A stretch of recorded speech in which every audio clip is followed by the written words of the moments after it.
A familia Seivane é historia viva da artesanía e a música tradicional galega vencellada á gaita. No seu obradoiro, no concello de Cambre, a innovación é unha constante. O seu último invento chámase bordófono. A innovación é selo de identidade do obradoiro de gaitas do Seivane. O seu novo invento é o bordófono, e soa así.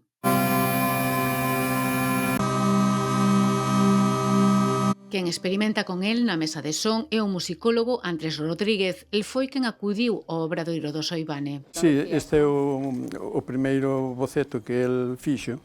E así xermolou a nova creación. Todo partiu dun estudo sonoro do proceso de construción dunha gaita e mudou cando o musicólogo coñeceu esta gaita multibordóns creada en 2019 polo Seivane para conmemorar os seus 80 anos de historia. Esta foi a inspiración que deu pé ao bordófono.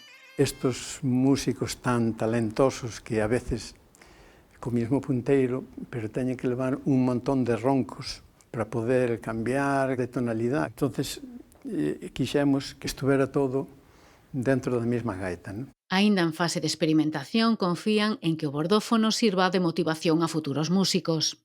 E cando nace algo, pois ao mellor eso en sí, pois non, pero eso igual abre luces para poder inspirarse nel. De entrada, o bordófono xa viaxou estes días ata o Festival de Nova Creación Sonora de Barcelona.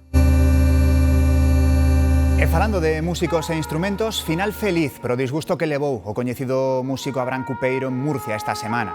Roubáronlle varios instrumentos estando de xira, pero por sorte conseguiu recuperar unha gaita. Cupeiro, especializado na recuperación de sons e instrumentos antigos, agradeceu nas súas redes a axuda e a mobilización que lle permitiron recuperar o seu instrumento.